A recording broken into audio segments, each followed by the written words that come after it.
ni gute itorero rya Kristo rizashobora kugandukira ubuyobozi bw'isi kandi rigashyira mu bikorwa icyo Imana ishaka ritiyanduje? Nyamara tubona bwa buyobozi bw'isi buri gukorana na Illuminati, kandi Illuminati nayo ikaba ifite isunika witwa Satani. Ese aho ntabwo itorero rizisanga ryiroshye mu kuba riri kuyoboka amabwiriza ya Satani mu buryo bwo kugandukira leta z'isi? Cyane na mbere itorero rihora nacyo nuko ribanza rikamburwa ibituma riba itorero, ibirango by'itorero, rigahinduka idini, kuko amadini ya gikristo yateguriwe kugira ngo abe ikinyabiziga cyihutisha gahunda ya antikristo. Igisubizo ni ye, niko bimeze, nta n'igitangaza kirimo. A fish starts to rot by the head. Ifi igiye kubora itagirira ku mutwe. Ese iyo witegereje muri iki gihe ubona itorero rya Kristo ryaba riri mu karengane, cyangwa wenda hari ikindi gihe kazaza? Itorero rya Kristo hari abigisha n'abahanura guha, ugasanga umuntu avuze atyo kandi ntamenye ko Osama bin Laden ariho, ntabwo wigeze apfa. Ariko se ariho gute pasige ikintu kigarutseho ka ugeze ubona sivaye. Intambara ya kabiri y'isi yose yari igamije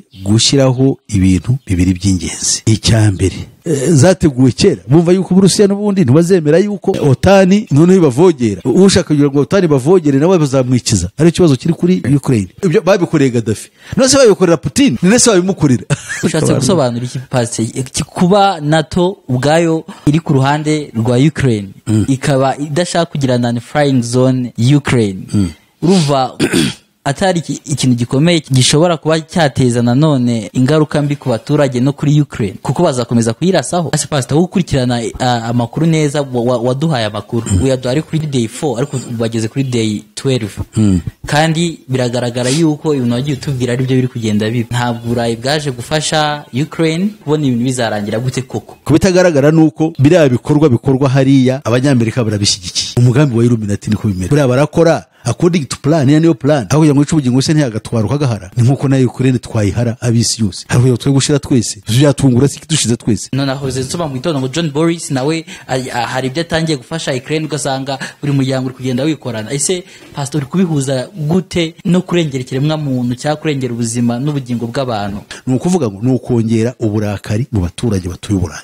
Ni inzangano kugira ngo bamwiryane ukomeye. Narimo nkwereka ngo Uburusiya nimara gufata Kyiv, nimara kubashyira igihugu ntabwo kizaba stable. Kubera iki? Abantu benshi bagiye kujya mu mashyamba, abantu benshi bafite intwaro, abantu benshi barimo bazakora za bombe. Ibihano bikakaye birenze byo kuba bafatiye Uburusiya, byo ntago byazazana umujinya utuma habaho intambara ya gatatu y'isi. Erega wa makuru yakura. Aya makuru uyakura muri Western media. Bari se bavuga iki ko ari byo baba bishari propaganda.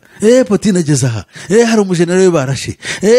Ubwo se buravuga iki? That's propaganda. Kugira ngo abantu b'abanyaburayi be gucika intege, abandi batukaga ngo KGB na CIA barakorana. Bagiye ngo gutatana kandi barangiza bakagenda bagasangira icyayi. Niko isi imeze. Iriya ntambara hagati y'ibihugu bikomeye nimwe kwirebera muri Ukraine. Mwirebere ku rwego rw'isi. Navuga ari ku rwego rw'isi. Twebwe kurambuka kwacu intego ya 9 itubwira iki? Navuga ngo gutangiza intambara mu bihugu biko byateye imbere. Ubwo ni wa mugambi wa Illuminati uri murasohozwa. Umugambi wa Illuminati kandi bijyanye n'ubuhanuzi, noneho bwa Bibiliya, kandi n'ubuhanuzi bw'umugore witwaga kubajyaga baseka Afrika se ko numva nabo bageze mu rwego rwa Afrika. None se baraseka nyine, ariko so ubikora sumwe. Abanyaburayi bakora ibintu bibiri bikomeye. Cyambere batandukanyije n'Imana. Abanyaburayi ntabwo iby'Imana bakibyemera kubera amashuri, uburezi bahawe n'ubwo kwanga Imana no kwihakana. Icya kabiri bakoze no kubabuza kubyara. Kubyara ni icyaha gikomeye cyane. Icya gatatu gikomeye cyane, tukurikije inyigisho za Alice Bailey, umuntu utandukanyije n'Imana ntukiyemera. Warangiza no kwicara gukora ingeso n'imihango mibi izira imbere y'Imana. Umukristo icyo bimufasha muri urugendo ni ukumenya icyo twita ubuhanuzi nyabwo bw'Imana. Ko bino bintu biragaragaza ubuhanuzi icyo buvuga. Niba bavuze inyamaswa ya kane zategeka isi kayisiriba ikayimenagura, ugatangira kuyivugira muri kazoza, bamwe bavuga ngo iyo nyamaswa guzato hari ahantu umuntu yashyize isaha aravuga turabura isaha imwe kugera muri midnight, kugera mu icuraburindi nyaryo. Itoro ribigisha ibyo ngibi kugira ngo bamenye ibi ngibi biriho kwisi uko bimeze n'isi turimo icyo ari cyo. Dukurikije rero n'ubuhanuzi, ko ubuhanuzi nibwo buvuga ukuri kwibera mu isi n'ibizayibaho. Nubuhe butumwa wageza ku batuye isi? Nubuhe butumwa wageza ku bakristo bakijwe by'ukuri? Nubuhe butumwa wageza ku bayoboke b'amadini? Noneho abantu batangire gutekereza ku Mana n'ibyo basuzuguye nka Bibiliya, agaciro kabyo n'ubumenyi buyirimo, batangire kubyiga. Ubuzima bw'isi ya none uyobowe n'impiya, abafite ikimenyetso cy'amaraso. Amahoro kuri we nshuti mwene data ubana natwe kandi ugakurikira ibiganiro bitambuka kuri iyi platform ya Iron TV. Turakwifuriza kugubwa neza no guhabwa umugisha n'Imana. ndetse tunasaba Imana kugira ngo ikomeze guherekeza ubutumwa bwiza wumvira kuri cano, kugira ngo isohoreshe ibimenyetso bikomeye n'ibitangaza ku buzima bwawe bitewe n'ubutumwa wumva. Rero turabasuhuza bari hano mu Rwanda, turasuhuza bandi mwese muri mu bihugu bya Afurika, abanyarwanda mwese mwumva ururimi rw'ikinyarwanda, ndetse n'abandi wenda bamaze igihe bataboneka mu Rwanda ariko barwumva, turabasuhuje. Ndetse n'abandi bari ku mugabane wa Aziya bajya badukurikira, bari mu Buhinde, bari muri Korea y'Epfo, ndetse n'abandi bari mu Bushinwa n'abari Malaysia. Imana ibahe umugisha. Reka dusuhuze n'abandi mwese muri mu bihugu by'Uburayi, kandi dusuhuze n'abari muri Amerika ndetse no muri Oceania. Imana ibahe umugisha kubw'uyu mwanya mufata mwumva ubutumwa bwiza. Nizeye ko mwese murakurikira kandi mukumva byinshi. Ni Karo Pastor wacu. Murakoze, nanjye ndishimye nongeye kubasuhuza, mbashimira ibihe byiza n'ubwitange bwanyu, kugira ngo benshi abantu dusangiye umuco n'ururimi mu karere kacu no hanze yako bagende bagira ibyo bamenya, cyane cyane mu byo twagenda tumenya ku mbabazi z'Imana, kugira ngo tubibasangize, ariko cyane cyane tutagamije izindi nyungu keretse kugira ngo ahubwo babe Kristo abone abo yunguka. Nicyo cy'ingenzi tuba twifuza. Rero ndabyishimiye kandi ndabinezerewe uyu munsi wa none. Ndabashimiye rero mwese muneho n'umwanya wo gusuhuza abadukurikira bavuga ururimi rw'ikinyarwanda. Mwese ndabasuhuje bari mu Rwanda no mu karere k'ibiyaga bigari, hirya no hino mu migabane yose, ku mugabane wa Afurika wose no hirya hakurya y'amazi magari,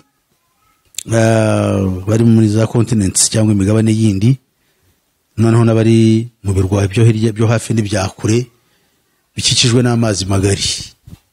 Mwese ndabashuhuje mbere n'umwanya kandi wo kwakira bacu dusangiye inkomoko, kandi tukaba turi abavandimwe ko duhuje imico n'ururimi, aribo Barundi, Abanyamurenge ndetse n'andi moko ya hariya mu karere ka Fizi. Yumva ururimi rw'ikinyamurenge, uzi yuko ayo magambo ashobora kubafasha abari hirya no hino ku isi. Wenda hari wabo muri Fizi ari watabona uburyo bwo kumva ibyo tuvuga, ariko hirya abari mu Burayi, abari mu karere kacu babyumva. Abarwanda phone rero muri Kongo, cyane cyane Kivu y'Amajyaruguru, turabashuhuje, n'abari muri Uganda, n'abari muri Tanzania, bahana bahangaza bahari, mwese turabakunda. Imana yo mu ijuru ibahe umugisha. Murakoze. Amen. Pase, mwadufasha gusenga? Kadusenge. Imana ihoraho yo mu ijuru, turagushimye wowe utugirira neza, udukunda, wowe utuma duhuza tukabaho, utuma turamuka tukirirwa. Ushimwe cyane kandi uhabwe icyubahiro. Baranatwe rero uyu munsi wa none uduhe buryo tugiye kuganira, ubare natwe, turinde ibiturangaza ibidutesha umutwe by'uburyo bwose, kandi aburuhishura uyobora intambwe ururimi rwacu biruvuga, tuvuge ibifasha abantu, bibajijura bikabakura mu bubata bw'umwanzi. Nuko turagushimye Mwami kwemeye kubikora kubwa Kristo Yesu Umwami wacu. Amen. Uyu munsi turagarutse ku ntego 21 zateguwe na Illuminati nkuko twabibonye. Hanyuma ngira ngo abo twatangiranye Pastor Muse tumarangiye kinini cyane, aho twize ku bintu byinshi. Twiga ku ngingo zigeze ku 10 zateguwe n'umugore witwa Alice Beire, uwo Pastor yise ngo ni umugirwakazi. Ibyo twarabyize igihe kinini cyane, ndetse tuza kuva tugiye dukora n'ibindi biganiro. Tuza kugaruka ku ntego 21 zateguwe na Illuminati, ariko zikaba zikurikiranwa cyane n'akanama k'abantu bageze muri 300. Abo twarabavuze, Pastor yagiye abatubwiye dusobanurira. Twahereye ku ntego ya mbere rero yabo bafite, tugeze ku ntego ya 20 uyu munsi.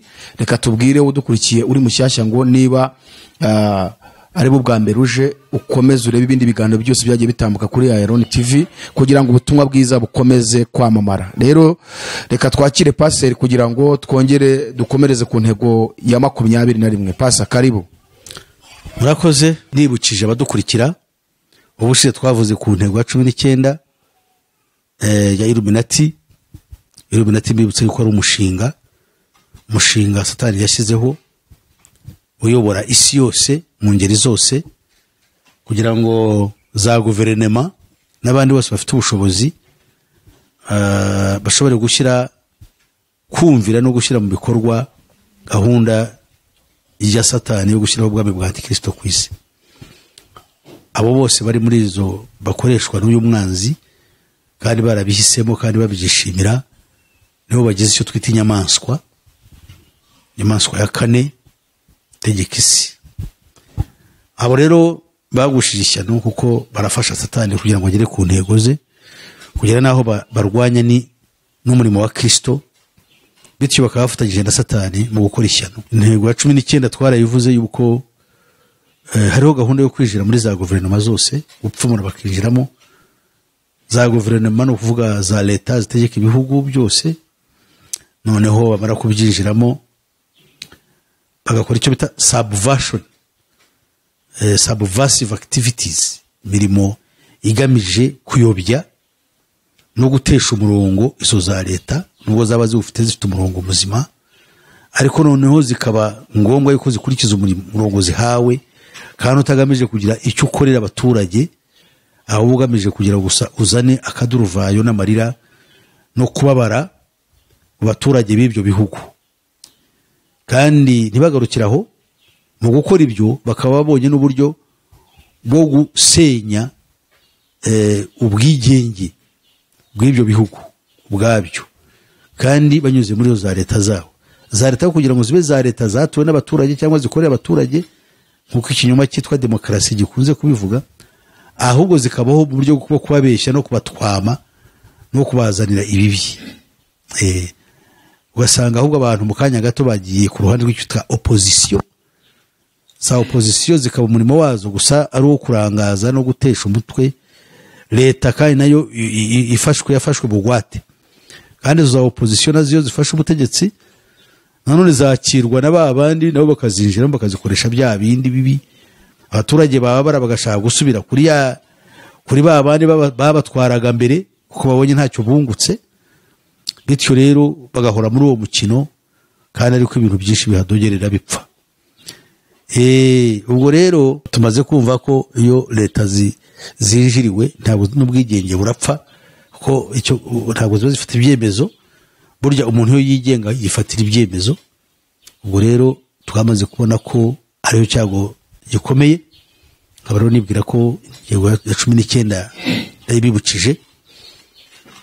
Nkaba nibwira yuko twajya ku ntego ya 20 ko nikurikiraho. Ariko baze ukiri aho ngaho, wenda ngare kuri kano kantu bakavuze, numva nongeye gutekereza ibintu byinshi. Ese ko tubona Illuminati yamaze kwinjira muri za leta z'isi, bushize watubwiye yuko nyine zose ziri munsi y'ukuboko kwabo, mbega amabwiriza za leta kenshi amesha aturuka muri Illuminati.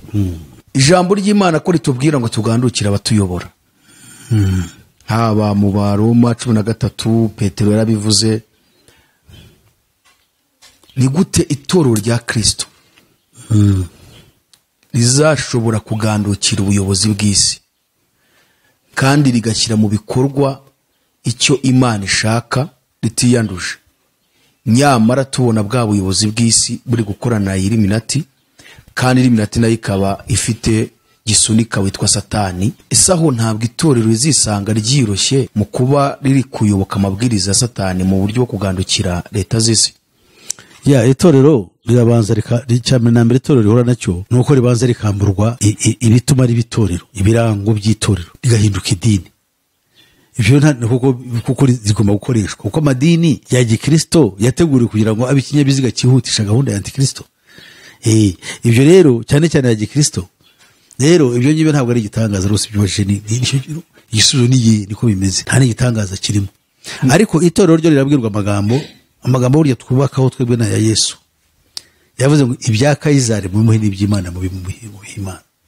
Ibyo badusaba gukora, ibi by'imiganda, aya mabwiriza, mukora ibi, muvaha, mujya hariya, mwimuke, ntabwo twabirwanya. Tujye kubirwanya twatwije muri politike. Twebwe umurimo wacu ni ugukora uko dushoboye kugira ngo abantu benshi bagerweho n'ubutumwa bwiza bwa Yesu Kristo. naho ibindi bibera muri organizations zaba ngaba kuko abantu bari mu isi bose bari mu mubi. Nese Imana yakwinjira mu bibazo byabo. Imana irakureba iyo icyo ishaka iragira ngo banze uve hano waruri ujye ku ruhande rwayo ushobore kuyambaza wowe utoye tari kandi mukarengane ntabara Mana utari ko noneho izera umwana wanjye Yesu Kristo wihana ibyaha muri ibyo ntabwo nabivamo n'ibyo bingaburira none se ubwo urumva byazagenda bite? Nta kimana yakorera bari mu isi gusa itorero umurimo waryo n'ukora mu kimbo cya Kristo. Paulo yarabivuze ngo turabinginga mu kimbo cya Kristo kugira ngo mwiyunge n'Imana. Nayo cyo tugomba rero gukora mu kimbo cya Kristo kugira ngo abantu biyunge n'Imana. Nayo ibindi byo batubwira bishobora kuba ari nabibi n'amategeko mabi arimo nadupfobya ntabwo twe bwacu ari kuyarwanya cyangwa ufite igitekerezo cyiza ashaka kuvuga ntabwo yabakoze icyaha ariko umubiri wegura intwaro cyangwa akajya muri subversive activities nk'izi z'abangaba bakajya kurwanya ibibi leta ikora kandi nayo ikoreshwa ari ingwate yahura n'ikibazo cy'abangaba nyine. None ubwo wari utweretse yuko icyo Satani wakora ni ukubanza gufata ya matorero agahinduka idini. Yes. Ubona uko bazana amabwiriza. Kibyo se bigera ku bitwa abayoboki bayo madini kandi bakaba bazi ko bahagaze mu gakiza bakijijwe neza. N'abayobozi bayo madini ni kuvuga ngo bo bari gukorana neza n'izo za leta. Ariko ibyo bazana mu bayoboke babo akaba ari ibibica. Abo bazabibwirwa n'iki? Erega dusobanukirwe neza ko ikintu cyo bita leadership ubuyobozi ni ikintu kibi gikomeye cyane. Mu Cyongereza baca umugani ngo a fish starts to rot by the head. Ifi igiye kubora itagirira ku mutwe. Ni uvuga rero niyo natwe tutarebye neza usanga twarigariwe n'abantu. Bura idini rifite uko rikora. Umuntu araza bakamutoranya nkuzo ko bamutoranyije akajya mu ishuri ya teologiya akaza afite lisansi cyangwa afite na za masters twamukubise paruwasi n'uyobora n'ukora ibikiri biki byose. Ariko uwo muntu yabyawe n'Imana. Aho ni ibintu bipfira rero. Ni ibintu bipfira kuko babandi bashyiraho umuntu ntabwo ibyo babireba. Bareba icyo bita personal loyalty. Bashaka loyalty n'uvuga niba ari umuntu wibombarika kumvira abayobozi. Abandi akabakandagira. Iyo niyo system Satani ashaka. Umwubahe wica abandi. Ariko ibyo yo kubibangamira. Na hano rero ni ikibazo cyo dufite. Ese iyo witegereje muri iki gihe ubona itorero rya Kristo ryaba riri mu karengane cyangwa wenda hari ikindi gihe kazaza? Itorero rya Kristo hari abigisha n'abahanura ngo hari akarengane. The tribulation of the church. Abo bantu bafite ukuri kw'igicagate. Kuki ari kw'igicagate? Ni ukuri itorero rizababara cya gihe hashyizweho igishushanyo gisengwa kigiye gushyirwaho rya dini rimwe. Abatazemera ibyo koko bazahura n'akaga, bazarenganwa, bazarenganyirizwa isise, bazarenganwa nuko noneho agiye kujyaho ikintu banga kandi babona yuko atari cyo ku buryo bugaragara. Noneho abo bazarenganwa. Ariko n'ubundi abakorera Imana muri Kristo Yesu throughout the ages mu myaka yose bagombaga kurengana. Nivuga ngo urakorera Imana muri Kristo Yesu uzabona nk'ingero, uzabona abantu bakunda uvuga ubutumwa bwiza abantu bakamwemera ntabwo azahabwa umwanya. Ako si akarengane. Umuntu arumeza ati y'inyangamugayo haba wenda kamvugene kujya mu bisanzwe by'isi. Noneho ugasanga bene nk'uwo muntu abantu baramwanze. Navuga ijambo ubu baramwanze. Kandi ureba umuntu w'umwicanyi nk'abaraba uwo muntu abantu bamukomeye amashyi. Kwera siki nabo umwanzi nabo bari mu bubata bw'umwanzi. Niyo mpamvu Yesu yavuze ngo muri abaso Satani kuki mushaka kunyica kandi nta kintu kibi nababwiye. Batufite daimoni. Umuntu arababwira ikintu kibarimo barakira imitima yabo barabireba ariko baraje bamwikiza bamubwira batyo. Natwe rero uzasanga njya nkurikira zimwe muri za comments bamvugaho aho ngenda mvuga bamwe bagasanga bageza kuntuka abandi bakageza gucarenginga ibyo mvuga. Hari umva je nibisanzwe. Hari ugasanga hari umuntu bakurikiye kujya nongera n'umuntu bakurikiye umukozi saba prayizinga umukozi w'Imana w'igitangaza twabuze uyu nose kavuga uyu muntu icyo bamukurikiyeho ni giki cyane. Ese je bamuye abenshi rero cyo bavuga ntima banabyumva abagereza kubipfobya noneho najya kubyo kuvuga idini runaka ryo kumugaragaro aba bikaba rwose ari ishyano.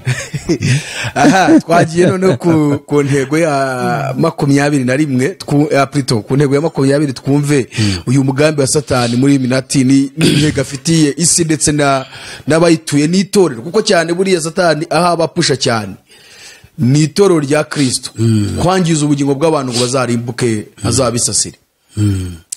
Intego ya 20 rirakomeye cyane. Cyongereza baravuga ngo ni to organize a worldwide terrorist apparatus, ni ugushyiraho imitwe y'iterabwoba ikwiriye ku isi yose. Ingero ni nka Al-Qaeda, ISIS, ISIL n'iyindi, shyiramo Boko Haram, shyiramo Al-Shabaab, shyiramo iyi mitwe y'abamayimayi, iri mitwe y'iterabwoba yose n'izindi organization zizindi zose. Hariho n'imitwe yitwa iterabwoba atari iterabwoba ariko gusa kugira ngo wenda bayiharabike, ariko ya yindi yabo bwite irahari kandi ifite izo nshingano zo kuzana akaga. Ntabwo ifite umurongo mu by'irwanira, ntabwo ifite iki, ubundi bamwe ugasanga bifatanyije nayo batanabizi, bibwira ngo ni ugushaka ingufu ariko barimo baragwa mu kaga. Iyo mitwe rero ni porogaramu y'aba bantu. So uzumva imitwe y'iterabwoba, umuntu ashobora no kubaza ngo se ngo buriya ngo Al-Qaeda umuyobozi wayo Osama bin Laden ntiyishwe n'abanyamerika, ugasanga umuntu avuze atyo kandi ntamenye yuko Osama bin Laden ariho, ntabwo wigeze apfa. Ariko se ariho gute pasigiye ikintu ngo kigarutseho ka wigeze ubona sivaye baravuze ngo bamuhambye mu nyanja. Ngo bamuhambye mu nyanja. Mu nyanja se bahamba mutu umuntu. Babaje bati mpamvu bamuhambye mu nyanja niki? Ngo twasanze n'igituro cye n'ikigaragara. Abayisilamu bazajya bava hirya no hino baze iyo mva yo kuza kwiha icyubahiro kuko bamukunda. Bibi intandaro y'ibibazo. Ibyo ni ibintu. Iyo ni intuzi umuntu ashobora kuba yavuga. Naho bamurasiye ahubwo iyo operation yo kumufata. Uzi yuko abagiye kwifatanya nawe kwifatanya muri operation yo kumufata babishe. Bin Laden ariho. Yes. Umwanditsi w'igitabo cyitwa Paving the Road to Hell hari akantu yavuze ngo dead men tell no tales, ngo abapfuye nta buhamya batanga, agaragaza yuko abakaye babivuga babishe. None se koko hari abari bamubonye barabica, ababonye byagenze bavuga bajya kuvuga bati ntabwo yigeze apfa, avuga bari bo nyine bagize icyo bakoze, baramufashe nyine kuko yari umuntu uziranye nabo muri gahunda, bati ibyo wakoraga bihagarikira aha ngaha, bamutwara kujya kwiruhukira muri pansiyo. None se umuntu yarangije imirimo ntaruhuka, buraruhutse. None abantu bahuriye ko na Hitler yatigeze apfa burya, ngo yeguye mu ngunguru ngo n'umugeni we. Hitler wabonye intambara igeze birometero 4 kugira ngo ugere aho hari agakora ubukwe, ngo agiye muri aside. Kubonaga ibyo ni ibintu bishize cyane. Ni ukuvuga ngo ibi bintu icyo bita official media. Noze pase ushaka utubwira ko ni intambara ya kabiri isi yose nubundi aribo bayishoje bari bagendera iki? Intambara ya kabiri y'isi yose yari igamije gushyiraho ibintu bibiri by'ingenzi. Icya mbere ni ugushyiraho guverinoma,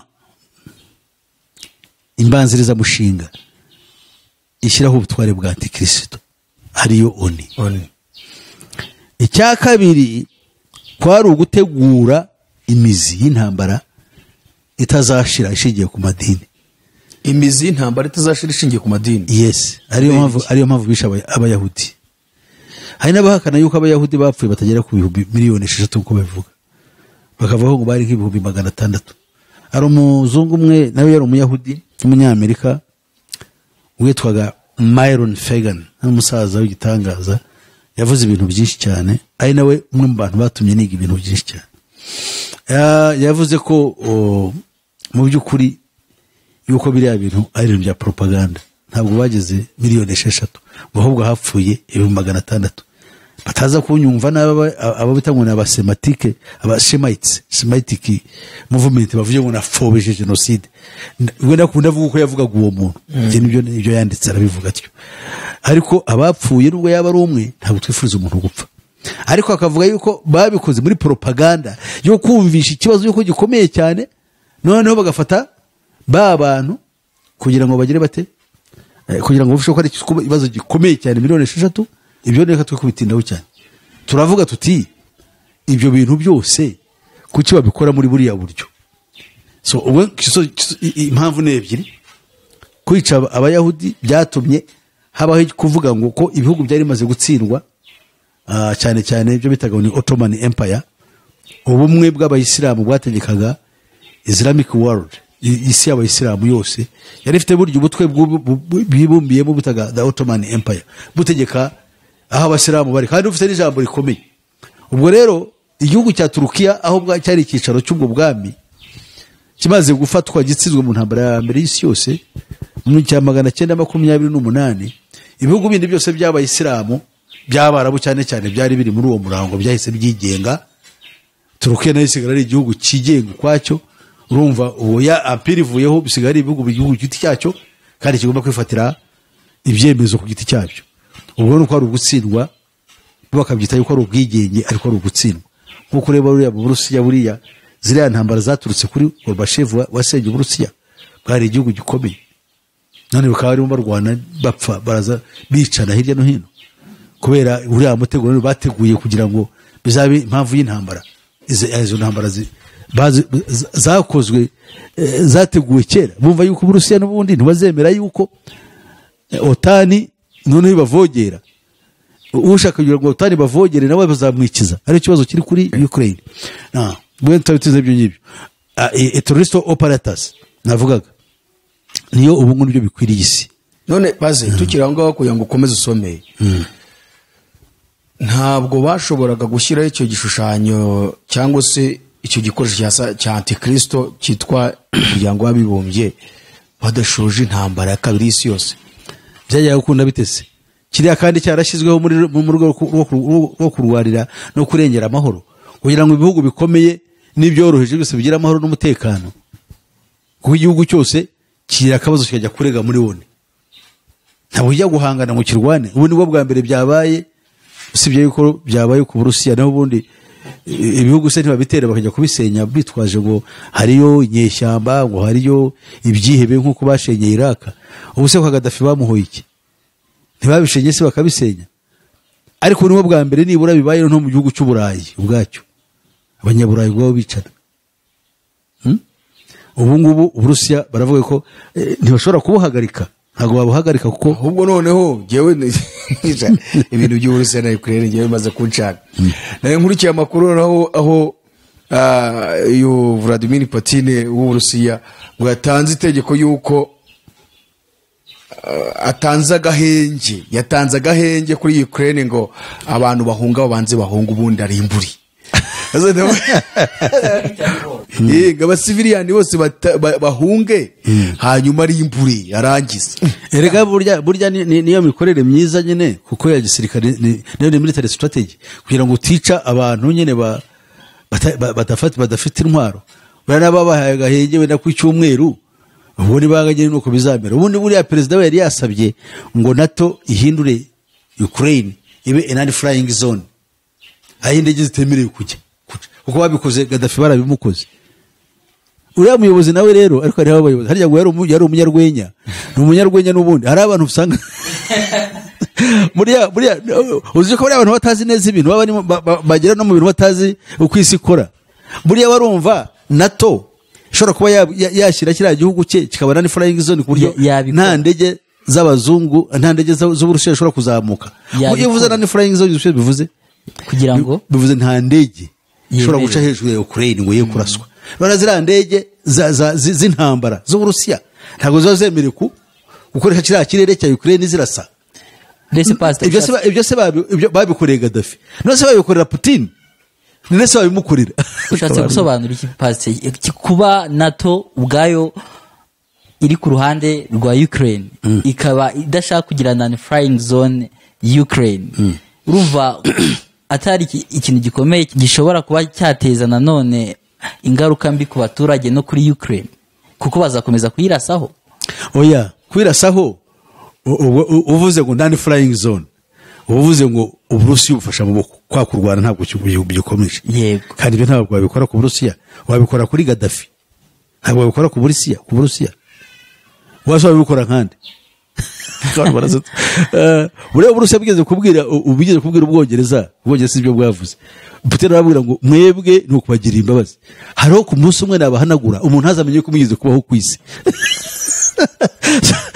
ntabwo ari ikintu cyoroshye uriya ni igihugu gifite cyabikijwe ubwiru bw'ibikoresho byose sani hose niho ari gukora ibikorwa byose bya gisirikare niho ari yabiba ase pastor gukurikirana amakuru neza waduhaye amakuru uyaduhari kuri day 4 ariko bageze kuri day 12 kandi biragaragara yuko ibintu wagiye utubwira ari byo biri kugenda biba nta Burayi bwaje gufasha Ukraine uretse gufasha ngo wenda batanga amafaranga impunzi zibeho neza nta guhagarika intambara nta gusubiza inyuma Russia kugera naho mu gitondo Putin avuga ati plan yanjye napanze kugenda neza ahubwo ngiye gutsinda ngiye kwinjira Kiev ibintu bigiye kugenda neza uri kubona ibintu bizarangira gute koko no ikintu uko bizarangira ntago ubundi azafata ko igihugu birumvikana kuko icyambere kubitagaragara kandi byo mperaho kubitagaragara nuko biriya bikorwa hariya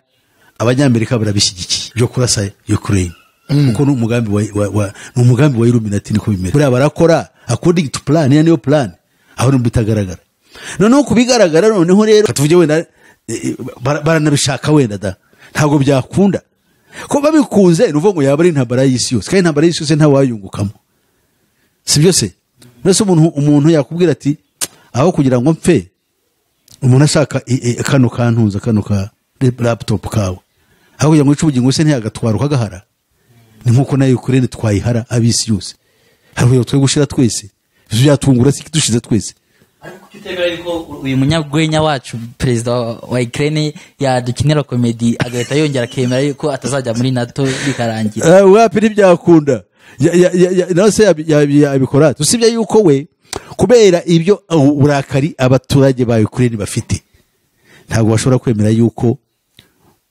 bazi yuko Imana yabo ari ukujya hehe ari kujya muri kuko n'abaturage rega ni nk'abandi bose nase ibyo tuvuga barabizi uheho n'abaturage rwimbi ko ari abazungu se icyo bazi bo bazi ngo ubungubu ngo buriya ngo NATO ngo bayigiyemo ngo bakira Uburusiya bwaba bugize ariko ntabwo byakunda kubera ko Uburusiya hari kimwe nka kimwe cya gatanu cy'abaturage ba Ukraine n'Abarusiya bwite biriya bibera barabishyigikiye igihugu cyabo cya Abarusiya nyine ntabwo rero n'umuntu yarasazwe ari intambara za kigerira za kinyeshyamba z'Abarusiya barwanya leta ya Ukraine bari bahari aho gushyigiye kubaho ni ikihe noneho ntumwishe ibyo uvuga Ukraine ni igihugu kinini cyane kandi gifitanye imipaka igiye ku bihugu bya NATO bya OTAN ubu abantu benshi bagiye guhungirayo icyambere bigiye guhungabanya ubukungu bw'Uburayi n'abantu bano birabura bajyaga bahungiraho kujya gukuraho ibiraka bagiye kubura akazi kuko bariya bazagenda bakora imirimo yose nk'abantu bahunze b'impunzi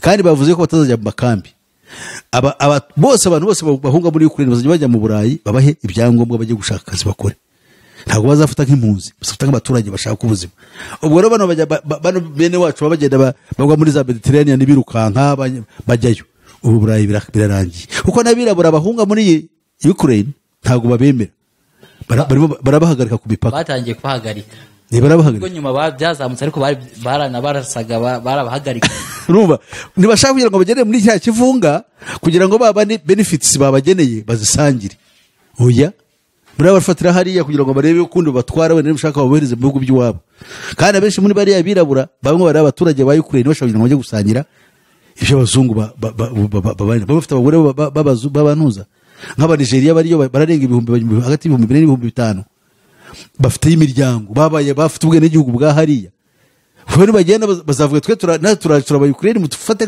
nk'abazungu bene wacu ibyo ntabwo babikunda hari umuzungu warize ejo umuntu yarambwiraga muri Canada ati hari umuzungu aho zarira aravuga ngo disa abana barashize abantu bapfa ngo abantu bafite amaso y'ubururu abana b'abakobwa beza ngo nabo barapfa ngo nko ziranjangwe zo muri Afghanistan zapfaga no muri Libya ngo ntacyo byari bizutwaye ngo n'abana bacu nabo bageze igihe cyo gupfa abana ba blonde eyes bafite umusatsi wa wundi w'intuza w'abazungu nyine n'amaso ngo y'ubururu ngo disi ngo icyo kintu rwose kidukoze ari mwarira w'umusaza abandi bapfaga bivuga ntabwo yarazi yuko bizagera no kubaba ibyo nabyo ni ubujiji kuko isi igiye kurimbuka bose bari muri kategori imwe. ase pastor ko ibintu bisa nkaho biri kugaragaza ubwambure bwa Illuminati cyangwa bw'imiryango y'isi, aho usanga urugero ndagwa nka OAF abagize umuryango bavuga ururimi rw'igifaransa, buri gihugu kigenda kifata kivuga imyanzuro yacyo kivuga ati turashyigikira abantu. Ubudage butangiye kukwerekana uruhande, none ahoze nsoma mu gitondo ngo John Boris nawe hari ibyo atangiye gufasha Ukraine, ugasanga buri muryango uri kugenda wikorana. Ese pastor uri kubihuza gute no kurengera ikiremwa muntu cyangwa kurengera ubuzima n'ubugingo bw'abantu? No, that is a game. Biriya ni umukino. Urumva abantu bo murengerazuba batojwe kuva kera bakiri abana yuko Uburusiya n'ibihugu bishuditse nabyo ari abanzi. Zino ntwaro za kirimbuzi zirakorwa mu nyungu zo kuvuga ngo baririnda abanzi. Umwanzi se nindi? Ni East. Abarusiya, Abashinwa, abo n'abanzi babo. Urumva? Kandi ntabwo ari abanzi babo generally speaking. Abanzi bose baheye. Barapfa si cyahubwo nda first place. Ariko babita abanzi, mwebwe rubanda mu byumve. Niba bohereza ku rugamba mugende muzi mugiye kurwanira inyungu zanyu. Munashire rwose mwumva ntacyo bivuze. Urumva nk'Abarusiya bamwe bari banze no kurwana n'abasore bamwanga kurwana kuko ntabwo bumva neza Ukraine se bahura iki. N'abantu bajyayo bagatembera barashyingiranye. Kera bari mu gihugu kimwe cyitwa Soviet Union cyangwa Repubulika Zunze Ubumwe z'Abasovieti. Barasobekeranye bari kumwe, none barabica akumva ntibabyumva. Ariko yino kubera itegeko rikomeye nabwo bisanga ejo nabonye umusirikare bari bafashe bamufashe amateka wo mu Rusiya, abakobwa bari bamugaburira binywira icyayi baraho baganira. Ntabwo ari abaza sake ariko ni politike. Iki nshaka kubazaho no kuba Russia ibwira igisirikare ngo bashyire on high alert izi ntwaro noneho zikirimbuzi. Ese biriya bintu byaba koko ari byo koko bashobora kuzirasa cyangwa no gukanga no gutera ubwoba? Biriya ni game, ni umukino kereka yasaze. Ubundi iyi ntwaro ya kirimbuzi imwe igira abantu batatu bagomba kugira urufunguzo rwayo. Ntabwo umuntu ashobora kugenda ngo ayifungure, kandi bagomba kwicara bakavuga impamvu igiye kwisimbura kwifungura. Ibi ariko ntibivuze ngo Putin yavuze wenda bose babigira bate babikora ku gitugu. Ariko nanone ugiye kubikora uhareba gravity y'ikibazo. Ubuse arayirasira siki hariya se hamunaniye. Kereka OTAN abanyamerika n'inshuti bashuditse bahagurutse bakaza kwinjira mu ntambara. Baje kwinjira mu ntambara cyaba ari ikindi kibazo. Cyaba ari ikindi kibazo gikomeye cyane. Kuko hari igihugu cyitwa Finland kiba mu majyaruguru y'Uburayi, ubu cyo ntaho cyabarizwaga. Ariko hari ahantu gihurira no kuburuse n'igihugu kinini cyane, hari aho bahurira ku mupaka. Noneho bavuze ngo bakurikiye ibyo Uburusiya bwakoze, ngo barumva basaba kujya kwinjira muri OTAN. None Uburusiya buravuga ngo umunsi mwahagurutse mugiye kujyayo, uwo munsi ngo tuzabarimbura mwese. None rero urumva nabo bashatse nabo bagikora bagitera ntacyo byakora. Ariko hari icyo bishatse kuvuga, ni ukuvuga ngo ni ukongera uburakari mu baturage batuye Uburayi n'inzangano, no kugira ngo bamwiryane ukomeye. Narimo nkwereka ngo Uburusiya nimara gufata Kyiv bukafata igihugu, bazahita bashyiraho abayobozi bashya. Nimara kubashyiraho igihugu ntabwo kizaba stable.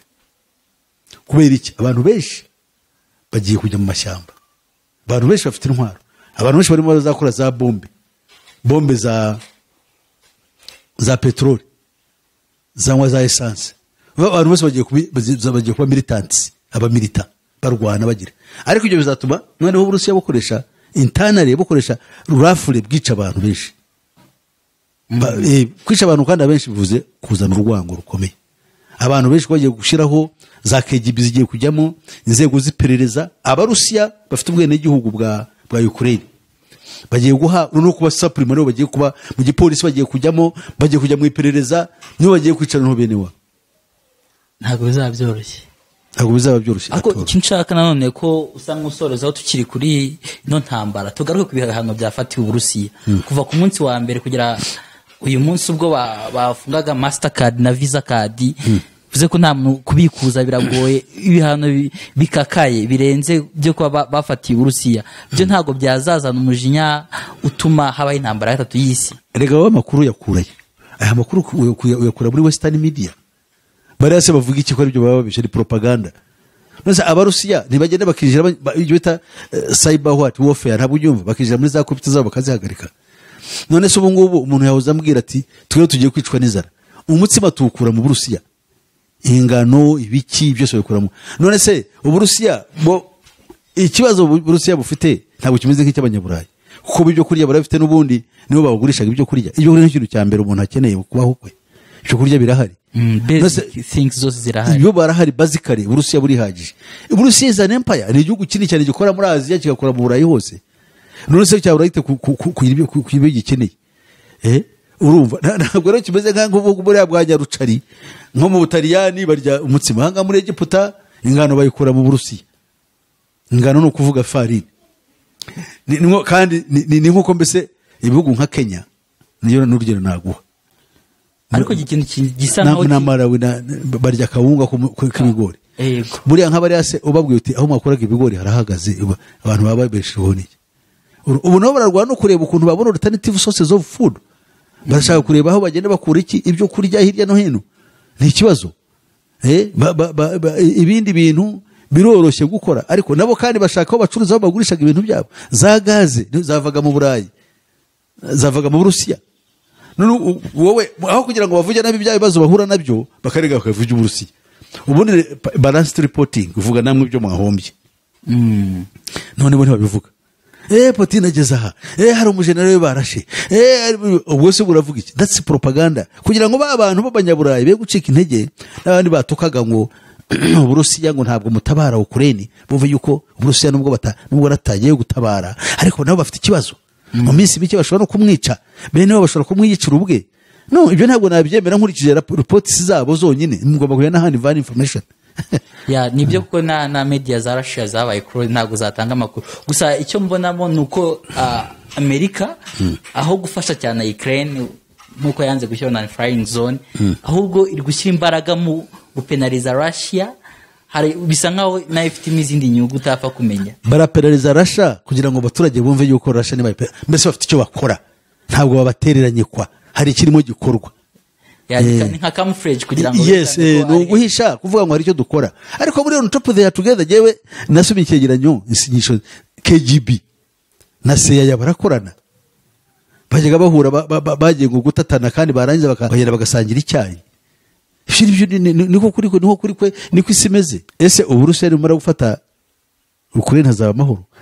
Igisubizo ni oya, kuko abaturage ntabwo bazemera, bazaba batwarwa n'igitugu kandi bazahora barwana. Ikindi cya kabiri, bazajya bajya mu Burayi bavane y'intwaro bijire muri Poland, mu gihugu cyabo nyine, bazajya bajya mu bihugu bibakikije nka za Poland biri muri OTAN, baboneyo imyitozo n'intwaro, bajye baza bakora iki, barwana. Ahubwo ikibazo bazahura nabyo izo ntambara zashinyesha baziva mu Burayi zigiye gutuma no Burayi nabwo bugira insecurity, bugira umutekano muke, bamene nko muri Afrika hameze imitwe yitwara gisirikare yambura abantu ku mayira.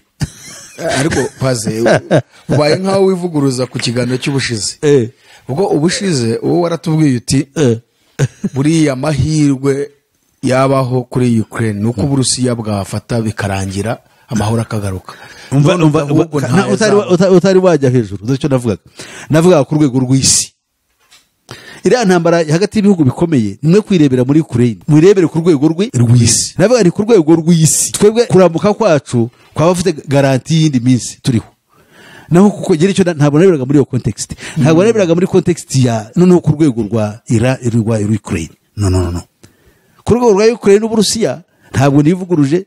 Igihugu cyaba kivuye intambara yabihagaze, abantu baba baticara kuri rwego rwo kubita amabomba maze agashya abantu bagashira, ariko resistance, internal resistance ntabwo nigeze mpaka nayo kwitabaho. Ariko se ubundi Ukraine nta bitwaro bya kirimbuzi bo bagira. Oya, igihe Repubulika z'Ubumwe z'Abasoviete zasenyukaga, ibyari biriyo abarasha barabijyanye. Ubu ushaka kumbwira ngo ntabwo bashobora guhangana n'Uburusiya ngo babutsinde? ayiwe nta ntabwo byakunda nubwo badakoresheje intwaro za kirimbuzi ntabwo bishobora buriya gukunda. kaputiri ntabwo bamugwa hejuru ngo bamufate. buriya bintu nyine ababizi ahubwo buriya ntabwo byakunda ahubwo buriya icyo bagiye gukora ahubwo igihugu Uburusiya icyo buzakora buzahashyira igisirikare gikomeye ariko kiri mu nyungu zabo nk'uko ureba Belarus urayumva ni akandi gahugu ko kashuditse n'Abarusiya rwose ariko naho ni nk'agaseterite kabo. donc Belarusi urumva nta kitwaye Russia ahubwo barafushuditse iri mu nyungu zikomeye zayo. Ya urumva ko ari byiza cyane tunihanganisha abantu bari kugirwaho n'ingaruka na perezida wa Ukraine. Nge namukunda n'umukomediye baravuze ngo yahunze ahita yerekana amashusho ntaho njya mu mpimpa ntwaro arakihagaze ariko buriya ubunga ko ari ihame ridakuka. Twagiye ku Burusiya n'ubundi ntabwo tujya tuta intego yacu ahubwo twahageze ndi kukubaza iby'intambara kabiri isi yose kuri Hitler ubwo yabaye nawe igikoresho cyabo. Hitler yari igikoresho cya Illuminati. Hitler yashyizeho kugira ngo arwanye ashoze intambara mu Burayi hagamijwe gusenya Uburayi cyane cyane gutsinda biriya bihugu by'Uburayi no kubishyira kuri gahunda nshya ijyanye n'ubushake bwa Illuminati ku mugaragaro. Akaba ariyo mpamvu zitubwira ko atigeze apfa nawe nk'uko watubwiye ko n'uyu mugabo Osama bin Laden nawe atapfuye ubwo nawe baramuhishe ntabwo yishwe. Nawe bavuga yuko yagiye kuragiriza iminsi yose muri Amerika y'Epfo cyane cyane muri Argentina. Ntabwo Hitler nawe yapfuye ariko si ibyo bintu byo gupfa kwa Hitler yahuye muri gaze pase yiyahurira si umuntu amaze kurongora umuntu wakora ubukwe ntabwo yiyahuye. Rega official media yabari abantu ni ikinyoma gusa. None se ko yari arayi wabo yari umuntu wabo w'inshuti buriya umuntu uze bishe kandi ku buryo bugaragara ni Gaddafi. Ku Gaddafi Ginian rero opposite yarabarwanyaga nubwo nawe ibintu byabo yarabizi yumvaga afite icyo yakora bamwishe urupfu runagaragara banamufotora agirirwa nabi ibintu byose kugira ngo bihanize umuntu uzashaka kubahagarara imbere. Yes naho Hitler ntabwo yapfuye kandi yari igikoresho cyabo ntabwo yapfuye hapana bogo ntabwo bagize bapfa. Okay tugaruke noneho rero none wari muravuga uti ahubwo Uburusiya numara gufata Ukraine ikizabaho nuko abantu bazajya mu mashyamba bakaba ibyihebe nabo bagakora ibitwa bya kirimbuzi. Ibyo urabihuza niyo ntego twatura 21 ya 20 plito. Yes kuko ubu hagiye kuba imitwe noneho y'abanyaburayi y'abateroriste bazaba barwana kinyeshyamba kugira ngo baranize leta izabishyizweho n'Abarusiya. Yes ibyo nicyo gende bakiri imbere. Ubwo n'ibindi byihebe bigiye kuvuka bishingiye kuri iyo ntego. Urumva bo bazaba barwana abandi bashaka ngo barwanire ubwigenge bwabo ariko Uburusiya buzabitabura abateroriste kandi bafatira ibyemezo nk'iby'abateroriste. Nabwo itamu terrorism babishizeho kugira ngo bakoreshe iyo mitwe y'iterabwoba bayireme noneho yabirwanira inyungu zarizo zose ariko bityo bashaka no kugira ngo bizane umwiryane mu bantu. Ubwo Ukraine ntizongera kugira amahoro nayo birarangiye. Yes nuko ino mitwe y'ibyihebe ntabwo yajya kubaho nka ISIS yavukiye muri Iraq kubera intambara ya Iraq. Konzi ko Uburayi icyo kintu kitabagaho ubona ari ibihugu byariyubatse kurebana n'intambara nta cyari kikihaba. Ubu wabushatse kutubwira ko intambara igiye kwagaruka bakamera nka Afurika nabo. Kandi nkweretse intego ya 9 ko ari kwivuga se intego ya 9 itubwira iki iravuga ngo gutangiza intambara mu bihugu biko byateye imbere. Tugaruke kuri iyo ntego pasero tumagigarukaho none se ariyo batangiye gusohoza nanone kandi niyo gahunda barimo hari intambara iherutse kuba mu Burayi hagati y'igihugu cyitwa Azerbaijan kirwana n'ikindi cyitwa Armenia. Nabyo byararwanye ibihugu byo muri Aziya ariko biri mu byahoze ari ibihugu bigize Repubulika Zunze Ubumwe z'Abasoviete. Urumva bararwanye. Rero n'ibingibi hagiye kuba izindi ntambara zikomeye cyane muri bihugu bihereranye n'Uburusiya nko muri za Poland zahe kuko abangaba ni bazatangira kujya barwana uzasanga bano Barusiya batraininga izindi nyeshyamba zikrosinga zijya gukubita bene wabo imyitwe itwaye igisirikare iri muri za Poland muri za Romania muri za Bulgaria muri za Hungary bagamije kugira ngo babacubirizeyo ibyo rero bizana akaduruvayo. ubwo kuvuga ngo bya bihugu byateye imbere intambara zigiye kuhagaruka kandi ariyo gahunda ya 9 intambara zigarukemo zikomeze zikururane. ubwo ni wa mugambi wa Illuminati urimo urasohozwa. ni umugambi wa Illuminati kandi bijyanye n'ubuhanuzi noneho bwa Bibiliya kandi n'ubuhanuzi bw'umugore witwaga none umukecuru izina rye ntibarivuze ariko ubwo buhanuzi yabuhaye umuvugabutumwa witwaga Emmanuel Minos. amubwira yuko hagiye kuzatangira intambara mu Burayi ibihugu byinshi bikaza mu mwiryane n'abimukira bakatangira kwanga urunuka bakagirirwa nabi inabi rutiye abanazi bagiriye abayahudi ndetse urwo rukururano noneho ruzageza naho intambara ziriya ntwaro hari igihe zizakoreshwa ariko bitari kirimbuzi yes zizakoresha ibintu noneho n'abanyaburayi ubwabo bahungiye bajye gushaka umwuka bahumeka wonyine bawushakira muri Afurika no muri za Amerika y'Epfo ahantu mu byaro mu mashyamba abantu bajye kwiturira muri za Amazon kugira ngo ahumeke umwuka ahumwe abeho.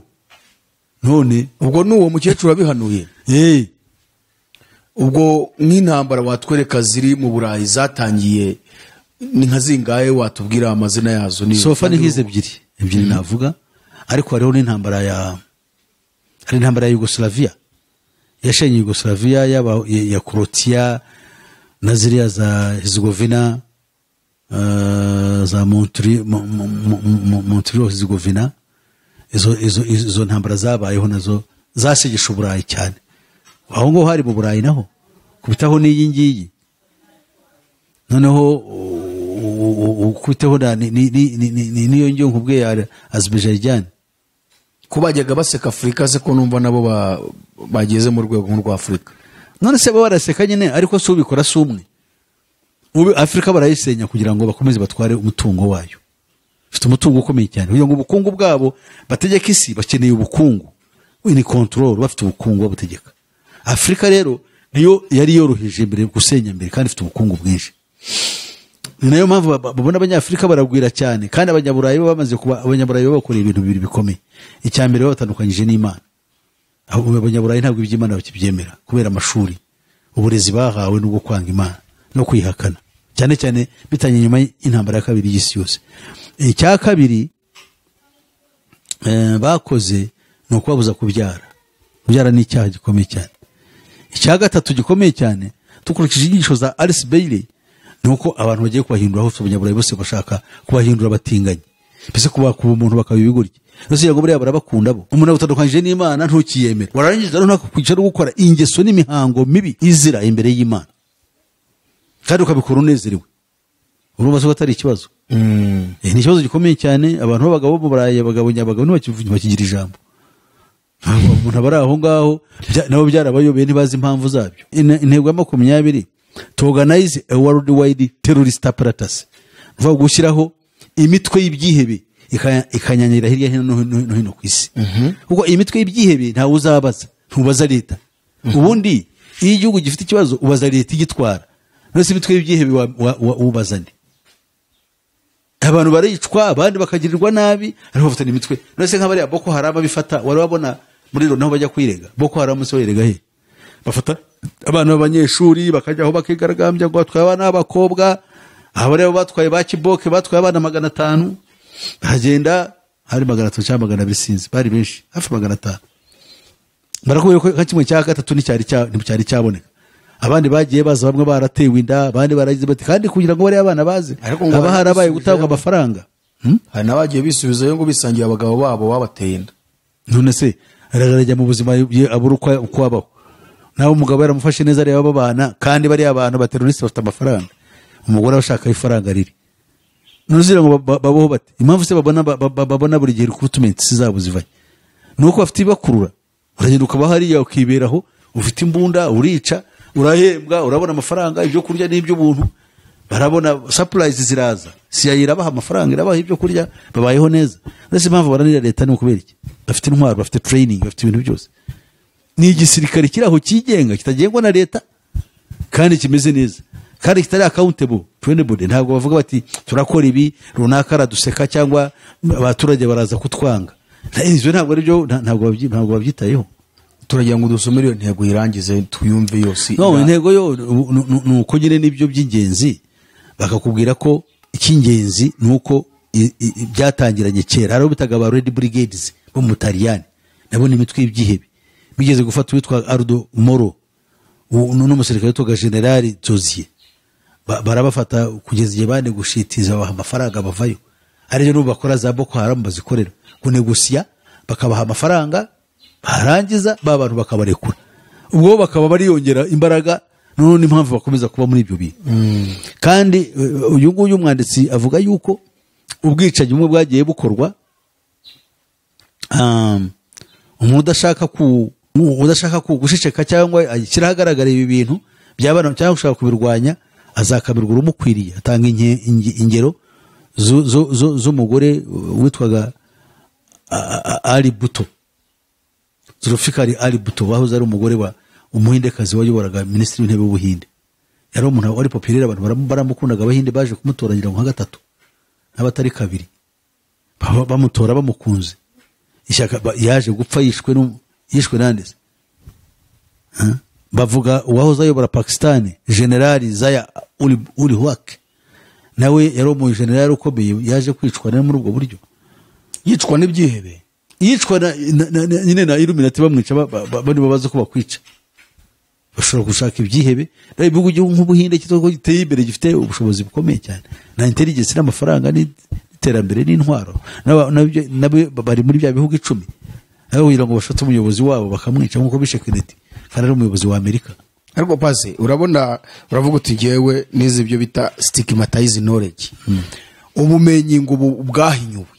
Ese niba iri kutubwira n'ubumenyi buhinyurwa, ubumenyi bwahinyuwe se byo mvuga umuntu ntavuga umusazi. Ibyo mvuga nibyo nkubwira, nibyo niko kuri guha. Ubuse ntivuga nti Hitler yapfuye urw'ikirago, utiba yaguye muri acid. Ubuse mu twakwemeranya uwonzi waguye muri acid batwitse ni Lumumba. Gusa byo n'ubusazi kandi muri comment uraza kubibona. N'ubusazi ndayaguri kuko ise umuntu avuga ngo n'ubusazi ntabwo murenganya. Imyaka yose icyo yigishijwe n'ikiheze, yigishijwe icyo bita the official narrative. No kuvuga ibyo bigishwa n'inzego zifite ububasha, ibyo bakura mu mashuri, ibyo bakura muri media ga yacu. Twebwe abanyafrika nta na media tugira. Uzarebe amakuru yacu bakubwira ngo ibyo Rita yavuze, ibyo Jeune Afrique cyangwa ibinyamakuru bikomeye CNN byo mu Burayi. Uwo kamutse wose ibyawe uzabikura he? Ngo se gena babikuye. None wowe ujye kuvuga n'ibyo wabonye by'ukuri, ushobora kubaza ngo wabikuyeho ntufite n'uburenganzira buvuga ibyo bintu.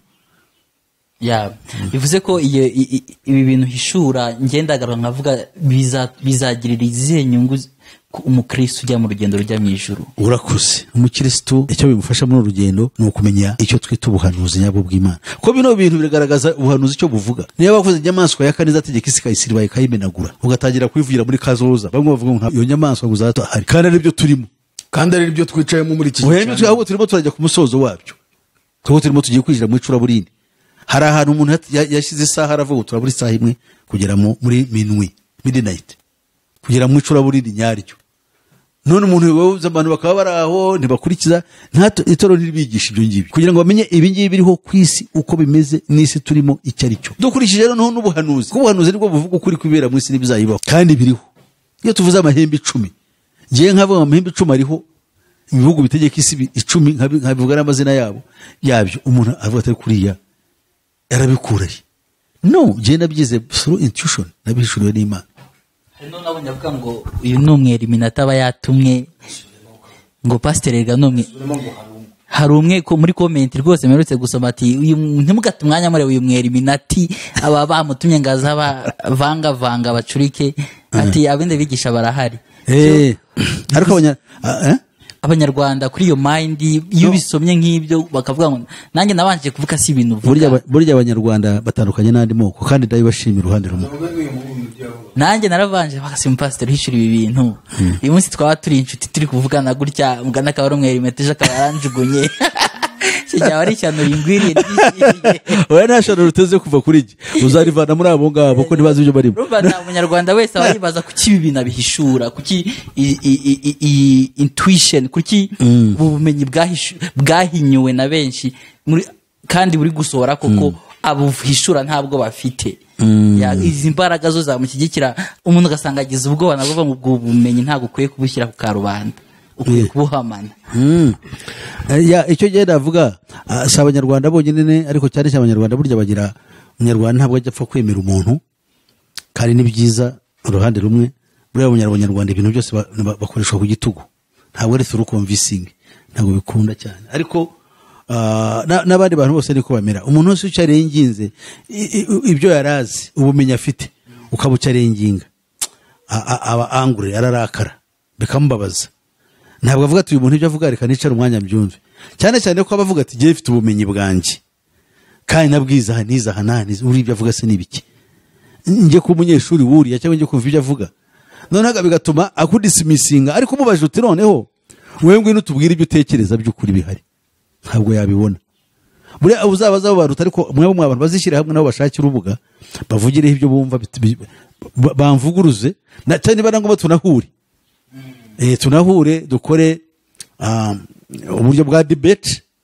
bambwira impamvu ibyo bavuga batabyumva nongera nanjye mvugane nabo nyinshi uzabona abantu bagushimira nanone ko bigenda bihumura umuntu mugani ntabwo wapfa kumenya buriya iyo haje knowledge nyinshi umuntu afatamo nziza niko tubyita ifite rationale nzima bikaguhumura ukavuga ati uko byagenda kose ushobora kuba turi mu minsi y'imperuka twagiriwe n'umugisha wo kubikurikira cyane cyane kuri social media ko buri muntu wese nagahezwa kuba ndi umwadeperi batabinyigisha nemere kuza nkabireba actually nkagira ikintu nunguka kame ayarona komeze eka nkusubiza n'akandi kantu uvuze akantu keza mbere yuko ayarona mbaza uwo ufite akantu kuvuze ni keza ni ukuvuga ngo hari abantu bayidawe n'ibiro ko ari nabo benshi ibintu bifasha kandi ntabwo wazabona abantu bashobora kubona Yesu ntibyashobokaga yuko abantu bose bashobora kumukurikira no kandi yaravuga ibintu by'ukuri ndetse we yahuye n'ikibazo gikomeye the overwhelming majority bamuciraga urubanza n'igihe bavugaga ngo duhe Baraba uyu nguyu mubambe babwira Pilato isi yose yari yahagurutse so umuntu rero niko ameze kandi abantu bakorwa burya n'abadayimoni pastor twose tuganira kuvuga ngo kuri Apollo aza mu gihe cya ba Paulo batangiye kwigabanyamo ibice bavuga ngo aba ni aba Apollo aba ni aba Paulo yaje asa nk'ari intiti ahuza ibintu ashyiramo n'ubwenge cyane ugasanga natwe turagukunda ko abantu baredike kuki abantu baredike bagukunda gukurikira cyane n'abushakashatsi ariko abantu bavugishwa n'Imana abantu bavuga ati bakunda kujya mu bahanuzi bakavuga ati reka ntitwamukurikira buriya rero icyo ugomba kumva ukamenya bariya twakabaye tuduhuje umwuka ariko bo umwuka barimo n'undi niyo mpamvu atakuba ibyo mvuga kandi igihe cyarengenganye n'ibyabo nkavuga ko atari byo nibyo rero bagomba kubyanga ni ukuvuga ngo niba umuntu atangiye guhanura kandi avuga tumwe n'Imana ngomba kugenzura nka iyo Mana imutuma iyo ntangiye kumugenzura rero automatically aranyanga kuko umwuka umurimo ntabwo uhuye n'uwo jyewe umufite kuko umuntu aravuga ati Imana yakoze ibi cyangwa yaranize cyangwa yishe umwana wanjye kugira ngo ngikorere zavuye ko iyo Mana ari Satani ntabwo ari Imana ishobora kwicira umwana kandi usanga babandi bategereje kumva iyo Mana basingiza iyo Mana niyo baba bashaka kumva ikora ibyo noneho barangiza ya Mana bakanayitinya kandi bakayitinya atari uko bayubashye nk'Uwiteka ahubwo kumva Imana ihari ari umwicanyi nabo yabica noneho ntibayibane yuko bayikunda ahubwo kabana yuko ari terrorist ari iterabwoba yuko bicaye kubagirira nabi kandi ku rundi ruhande bakumva yuko Imana bazayiha ibyo bayihaye kuko niko bigishwa noneho bakayihakwaho Imana ikabakorera ibyiza byumvikane ko Imana irya ruswa ibyo uyihaye ukaba mu byayo ugashora umurimo wayo nayo izaba mu byawe ariko se ushoye umurimo wayo ni yihe Mana ushorera umurimo wayo uzasanga ushorera muri Satani ibwira ngo urakorera Imana icyo rero nibwo bwenge abantu bakwiriye kumenya cyane cyane tugiye ku by'umwuka kugira ngo abantu basobanukirwe neza abetoro rya Pentecote avuga ngo Imana yo ntabwo izakumerera nabi Imana yacu y'ijuru iyo itugira kibereye maso itorero yewe kabona hari ibintu uri gukritika wasanga navyo ari byo kuko nabo bavuga ko ari Imana iyo nta Imana yacu yo itanga collaboration mu mwuka wera twakomeje kuba twese duhuza iyo ubigenza ukabona ntago ari byo cyangwa ukabona ntago ari byo nubwo ibyemera bo ntago bemera yuko hari aho nagiye hari umuhanuzi umwe usebe usa nkaho utavuze neza avuga ati Imana yanjye nkorera muriya murekeraje mwereke mu gihe kizakurikiraho nawe ibyo ari kuvuga numubona ari gusara yirutse ntuzagire icyo umbaza avuga yose cyangwa avuga undi yavugaga we ko baramwopoza avuga ati bara wapi avuga jewe umunsi mucyo ngo zabona asaze no kuvuga niba asaze ni umurozi uwo muntu n'Imana akorera pasi ugiye gusara noneho rero avuga ko akunda bavuze ko utinya Imana ko yamwica ari terrorist nimba ari kuopoza biriya actually Imana iraje igira ibindi bintu bibikora akikukuru cyangwa agirewe kugira ngo ahagarike kuvuga nabi iyo Mana ariko ubwo rero nukuvuga ngo erega ntabwo Imana twayimenye ubundi Yesu yatwigishije Imana cyaje kutwigisha Imana y'ukuri dusoma iyo dushaka rero ko umuntu nkabo tubasomera Bibiliya ubundi Bibiliya iyo urebye muri Luka 9:51 ngo abasamariya bima Yesu icumbi ese rero ko atari bahemutse gufata umwami bakamwima icumbi noneho rero dore ko byageze nuko iminsi ye yo kuzamurwa mu ijuru yenda gusohora agambirira kujya i Yerusalemu abikomeje cyane atuma integuza imbere ye ziragenda zijya mu kirorero cy'abasamariya kumuteguriza ariko ntibamwakira kuko yari yerekeye i Yerusalemu abigishwa be aribo Yakobo na Yohana babibonye baramubaza bati databuja urashaka ko dutegeka umuriro nguve mu ijuru ubarimbure nkuko Eliya yabikoze urumva n'abigisha bikigizaga basanga bavuga ubutumwa bwa Eliya aho kuvuga bwa Yesu Eliya se ntiyabikoze koko wavuye mu ijuru utwika abanzi b'Imana noneho rero umva icyo Umukiza yabashubije ariko arahindukira arabacyaha ati ntimuzi umwuka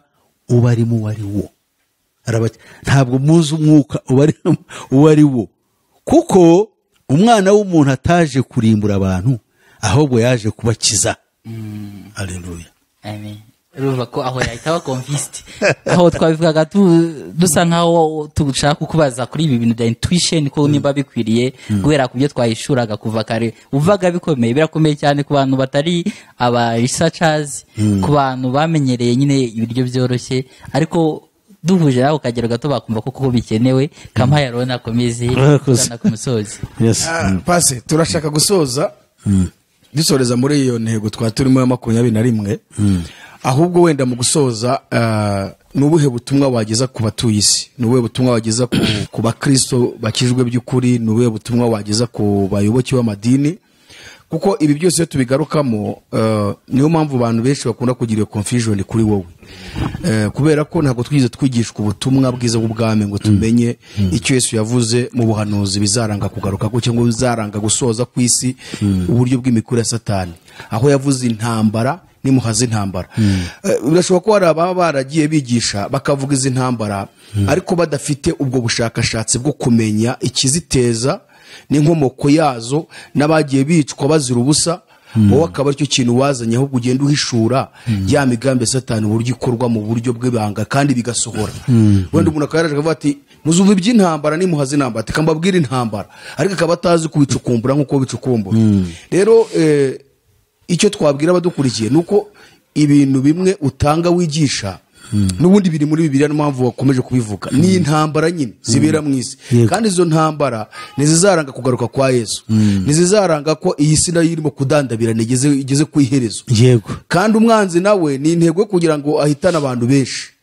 abateje ibintu byinshi inzara ubukene indwara n'ibiki byose nizo ntambara no guhungabana abantu bakabura uburyo bamenya Imana none ni ubuhe butumwa wagenera abantu bagukurikiye kuri ibi bintu by'izi ntambara zibera mu isi ikintu nabonye ntabwo n'ubwo mbere ngiye kukivuga nabonye nuko abantu bakora icyo bita lip service kubyiyobokamana uvuga ngo ibintu bijyanye n'iby'Imana babiha agaciro gake ntabwo bitaho umwanya cyane kandi aribyo by'ingenzi nabakanguriraga rero kugira ngo ibyo batekerezaga byose imyaka 100 irenga irashize ubukristo bugeze mu Rwanda cyangwa ingirwa bukristo bugeze mu Rwanda bwazanywe n'abakoloni ni igihe cyacu rero nk'abanyarwanda nk'abanyafrika nk'abantu twese batuye isi gukanguka tugatangira gushaka Imana kuko umwuka w'Imana wakoreye mu bantu tutatekerezaga yatumye tubona bibiliya turazifite rero kandi zigiye no kujya guhenda kuko imiryango ishyigikiye icapa rya bibiliya niyo abatinganyi igihe kizagera rero babihagarike kuko nicyo niyo mpamvu bagenda bigarura ibintu byose niba bafite amafaranga. Ubu rero niyo mpamvu tugomba kunamba kuri bibiliya tukanitegurana ubwacu bibiliya kuzayifata nk'ikintu gikomeye cy'ubwenge no gushaka iby'Imana neza. Ntitaye kuvuga ngo uri runaka urakomeye ufite amafaranga ufite none se ufite amafaranga ari hehe? Wabonye ukuntu muri Ukraine ukuntu umuntu umugabo w'umusaza ungana nanjye yariraga inzu ye ituriwe yose, ubwenge bwe ubushobozi bwe ibyo yakoreye avunika ari umusore ukanya gato bihindutse umuyonga. Umuntu yaba yoroheje yaba ari ukomeye amenye ngo nubusa kuko ikiri cyo cyose ibintu byo byose byamukwamana.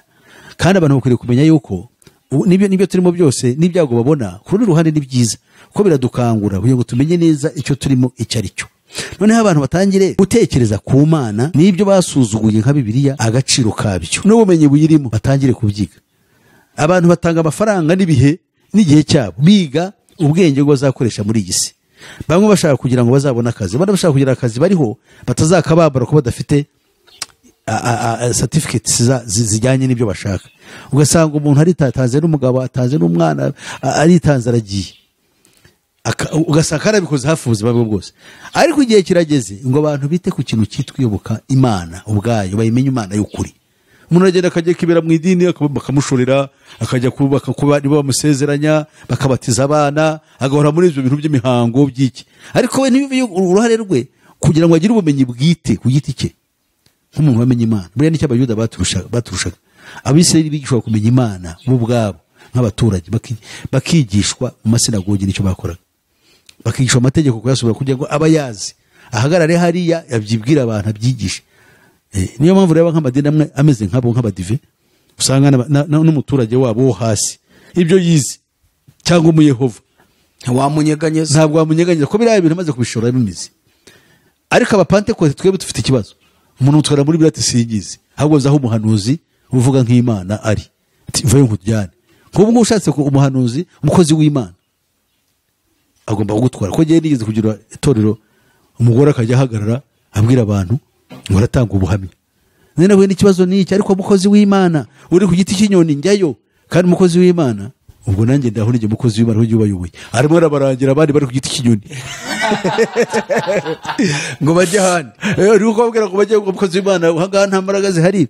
Umukozi w'Imana umwana yari yarwaye atugwariye twabuze ko tugera ku mukozi w'Imana araza munabika ibiganza ibintu nk'ibyo. Hariho bari batewe n'abadayimoni avuga ndibaza aba bantu yaje no kujya twaranye n'abantu bamwe. Ari umugore nigeze gusanga ndamubaza nti wagiye hati naragiye nyine ndamubaza nti se wajyanywe n'iki? Atari gawe pasiteri wowe wipfura kutubwira ibyo muri Bibiliya gusa atari ko hari yagiyeho nteranira Imana ibitubwira bwite tuvugana nayo. Ntabwo Bibiliya tuba tukisoma kuko Bibiliya ibyo ivuga dufite Imana iraza ikicara ikatubwira ikavuga live ntabwo ari ibihuha byo muri Bibiliya. Imana yacu biri aho turi kumwe nayo.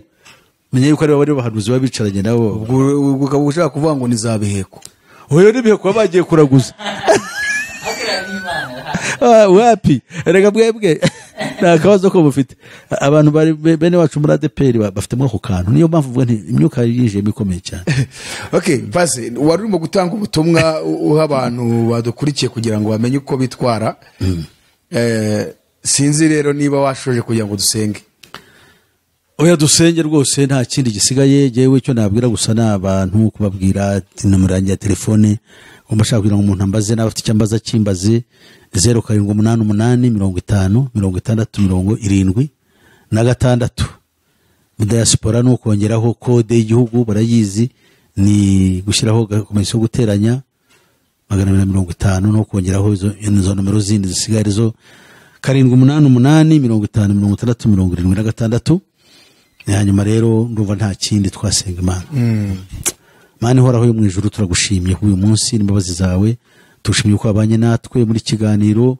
Turakwinginze ngo kizagera hose umwuka wawe azaba hari kugira ngo asobanure ukuri kujyanye n'ibintu ashoboye kuvuga kandi ntashobora kuba nasobanura ku giti cyanjye. Ushimwe ku mbabazi zawe n'urukundo rwawe kwemeye kubiduha kubwa Kristo Yesu umwami wacu. Amen. Reka tugushimire paseri kubw'uyu mwanya duhaye tugezaho ubutumwa bwiza. Hanyuma turashimira nawe warukurikiye iki kiganiro kandi udufasha gusharinga ubutumwa bwiza kugira ngo bugere ku mpera y'isi. Mukomeze kugira ibihe byiza. abahinduye benshi mu bihe bikomeye babitse ubutunzi bwawe